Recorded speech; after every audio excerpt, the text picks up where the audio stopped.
51-year-old woman gives birth to her granddaughter.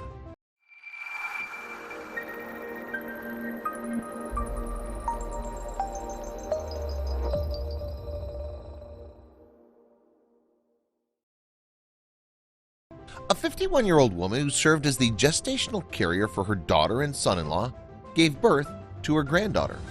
Julie Loving, age 51, delivered a healthy baby girl in an Illinois hospital on November 2nd, with her daughter, Breanna Lockwood, by her side. The newborn, named Briar Juliet Lockwood, is the first child for Lockwood and her husband Aaron, who are the baby's biological parents. It was definitely a surreal process, Lockwood told Good Morning America about Briar's birth. All the feelings came at once, just watching my mom go through everything and all she's done for me and is continuing to do. Julie Loving, shown here on the left, holds her granddaughter, Briar Julie Lockwood, as she poses alongside her daughter, Breanna Lockwood.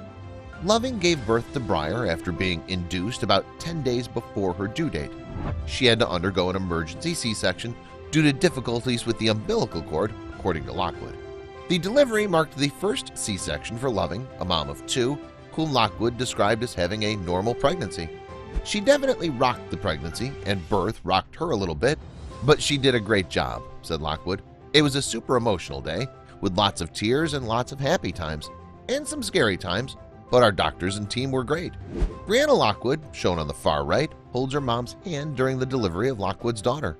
Lockwood, a 29-year-old dental hygienist, and Aaron began trying for a baby almost immediately after they were wed in 2016. After 1 year of trying naturally without success, Lockwood began seeing a fertility specialist. Nearly 2 years later, after multiple rounds of in vitro fertilization, multiple surgeries, and several miscarriages, including a pregnancy with twins, Lockwood's fertility doctor told her that she would need to start considering surrogacy because her uterus was unable to withstand a pregnancy. Struggling with infertility was the hardest thing I've ever had to go through, Lockwood told GMA earlier this year.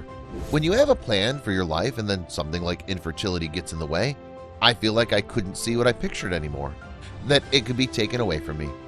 Lockwood's doctor, Brian Kaplan of Fertility Centers of Illinois, suggested finding a family member or a friend to act as her gestational carrier.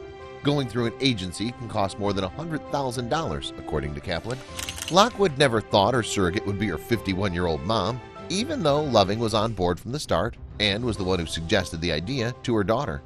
I've run 19 marathons and done many triathlons, Loving, who also has a 27-year-old son, told GMA earlier this year. I felt like health-wise I could do it, and I had really easy pregnancies with my two kids. Loving's idea started to become a reality when she accompanied her daughter to an appointment with Kaplan for the first time. My mom came with me as my support person, and she brought up that she wanted to carry, recalled Lockwood. When Kaplan met her, I could tell that he was really starting to think about it as a possibility. But he didn't tell us yes right away. There were a lot of hoops that we had to jump through to make it possible. After that visit, Loving started a series of tests and was seen by 5 specialists, including Kaplan, as well as a high-risk obstetrician, her own OBGYN, her primary care physician, and a psychologist. She got past all of us with flying colors, Kaplan told GMA. I think it's very important for me as a physician and for this field for people to know this is not routine and not everybody can use their mom.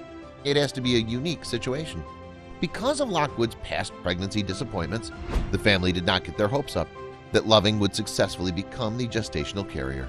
Even when Loving had a successful embryo transfer on her first try in February and became pregnant with her granddaughter in March, the family held their breath, according to Lockwood. We couldn't jump for joy yet because we'd had so many losses and so much trauma, she said, adding that it was only about halfway through the pregnancy that they allowed themselves to really start planning for the baby. Adding to Lockwood and Loving's unique story is the fact that Loving's pregnancy was confirmed about 1 week before the country largely shut down due to the coronavirus pandemic. Loving took a leave of absence from her job as a grocery store clerk in order to try and stay as healthy as possible. Breanna Lockwood, center, poses with her husband, parents, and newborn daughter. Lockwood, who lives just 15 minutes from her parents, was by her mom's side every step of the pregnancy, as well as the delivery. Because it was a gestational carrier delivery, Lockwood, Aaron, and Lockwood's father were all able to be present. Lockwood said she's already planning daily visits for Briar to visit her grandmother, with whom Lockwood predicts she'll always have a special bond. Breanna and Aaron Lockwood hold their newborn daughter, Breanna Juliet Lockwood. "It's really hard to see the light at the end of the tunnel when you're going through infertility," said Lockwood, reflecting on her own journey to become a mother. "But as long as you can keep telling yourself there are so many ways to become a mother, it's not just pregnancy. There are so many ways to become a parent, whatever option you choose."